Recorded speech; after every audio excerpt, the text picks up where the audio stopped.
Pas rënies së flakëve në fushën e vendgrumbullimit të mbeturinave në lagjen 24 maj dhe situatës problematike të shkaktuar aty, kandidatët për deputet në listën e Partisë Demokratike Dega Vlorë kanë denoncuar edhe njerë këtë situatë e cila ka pasoja tek qyteti. Sipas kandidatit për deputet, Atir Doxha, kjo është një situatë e përsëritur ndër vite. Hoxha thosë se është denoncuar më parë edhe nga strukturat e Partisë Demokratike, por nuk është marrë asnjëherë asnjë zgjidhje.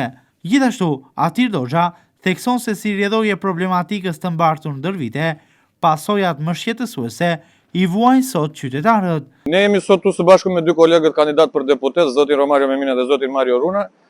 Jemi për të bërë një inspektim, ashtu siç kemi denoncuar edhe herë të tjera në të gjitha instancat vendore, edhe në Këshillin Bashkiak. Kjo është një situatë e përsëritur e cila për fat keq prodhon gjatë gjithë kohës këtë situatë, një zjarr dhe ndotje për të gjithë qytetarët e Vlorës. Është një situatë e cila është keq menaxhuar, vazhdon të keq menaxhohet nga pushteti vendor dhe nga pushteti qendror.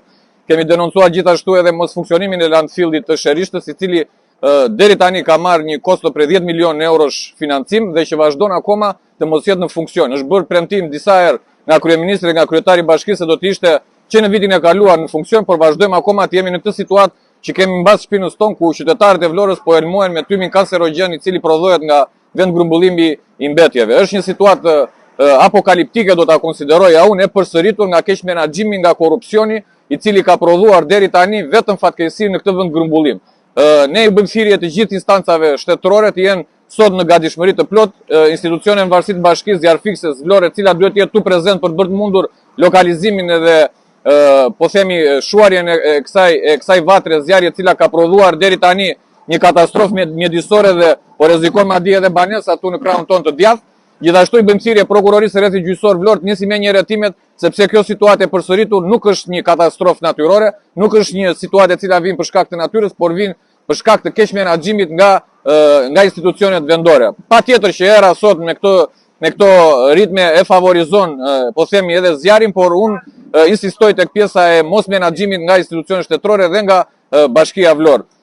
Dredha, kryetari i bashkisë, disa herë ka premtuar edhe në Këshillin Bashkiak, edhe midis daljeve të cilat ka bërë këtu në këtë vendgrumbullim, por ne sot vazhdojmë të jemi në të njëjtën situatë. Më vjen shumë keq dhe u bëj thirrje të gjithë instancave të jenë sot në gatishmëri për të bërë të mundur vënien në kontroll të kësaj situate. Ju faleminderit.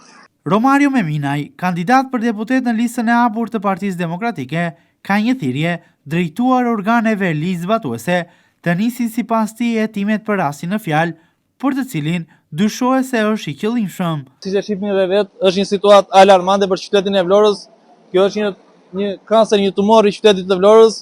I bëjmë thirrje organeve ligjzbatuese, i bëjmë thirrje prokurorisë të nisi procedim penal edhe kryesisht pavarësisht se Partia Demokratike edhe ne do të bëjmë kallëzim penal për përgjegjësit e kësaj situate, siç e theksoi edhe kolegu jon, Partia Socialiste ka bërë landfillin e Sherishtës ku janë harxuar miliona euro dhe nuk është në funksion dhe mbetjet, siç e shihni edhe nga mbrapa, janë duke u djegur në ambient të hapur, duke rrezikuar jetën e qytetarëve, ashtu si shihet ka bllokuar edhe qarkullimin pasi mjergulla tymi i dendur ju përshkon banesat dhe rrezikon edhe banesat për shkak të favorizimit të erës. Ju faleminderit. Për të riun, Mario Runa, kjo situatë cilësohet si një katastrofë natyrore, por njëkohësisht ajo shkaktohet edhe për shkak të neglizhencës së pushtetit lokal dhe atij qendror. Për të denoncuar këtë katastrofë që ka ndodhur, kjo nuk është një katastrofë natyrore, por kjo është një katastrofë që ndodh për shkak të